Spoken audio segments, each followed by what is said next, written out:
बिस्मिल्लाहिर्रहमानिर्रहीम। अस्सलाम वालेकुम। आज मैं आपके लिए बटर एग पराठों की रेसिपी लेकर आई हूँ। ज़बरदस्त रेसिपी है। गरम गरम पराठों के साथ खाने में मज़ा ही दोबाला हो जाएगा। और अगर आपको मेरी रेसिपी पसंद आती है तो मेरे चैनल को सब्सक्राइब ज़रूर करिएगा और सब्सक्राइब का रेड बटन दबाइए और बराबर में दिए गई बेल को क्लिक कीजिए ताकि मेरी रेसिपी आपके पास सबसे पहले आ जाए।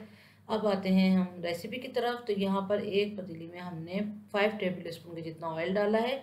फिर उसमें मैंने पिसी हुई प्याज डाली है। 3 मीडियम साइज़ की मैंने प्याज ली, उसको पीस लिया है। अब इसको मैं तकरीबन 3 से 5 मिनट तक मैंने इसको फ्राई करा। ऑयल सेपरेट हो चुका है तो प्याज फ्राई हो चुकी है। फिर इस पर मैंने कुटी हुई हरी मिर्च डाली है 1 टेबल स्पून।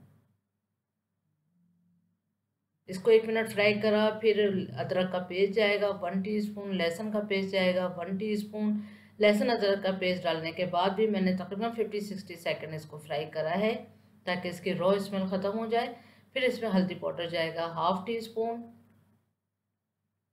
धनिया पाउडर जाएगा इसमें 1 टेबल स्पून, लाल मिर्चों का पाउडर जाएगा 1 टीस्पून। मिर्च नमक हमेशा आप अपने जायके के हिसाब से भी डाल सकते हैं। 5-10 सेकंड हमने इसको फ्राई करा। फिर हम इसमें टमाटर प्यूरी डालेंगे 1/3 कप। अगर आप चाहें तो फ्रेश टमाटर जो अच्छे रेड कलर के उनका भी पेस्ट बना के डाल सकते हैं, लेकिन 1/3 कप। इसको अच्छे से फ्राई करा। ऑयल सेपरेट हो चुका है, देख सकते हैं आप। ऑयल जो है सरफेस पे आ चुका है। उसके बाद हम दही डालेंगे 1/3 कप। दही डालने के बाद हमने इसको इतना कुक करना है कि ऑयल सेपरेट हो जाए ताकि दही भी कुक हो जाए और टमाटर भी।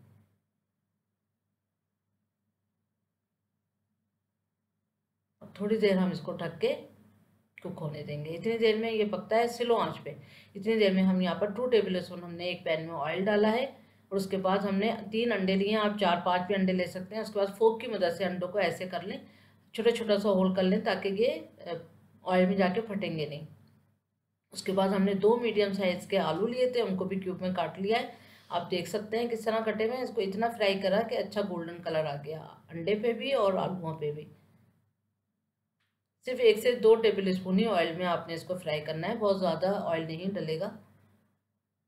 अंडों की क्वांटिटी आप बढ़ा सकते हैं।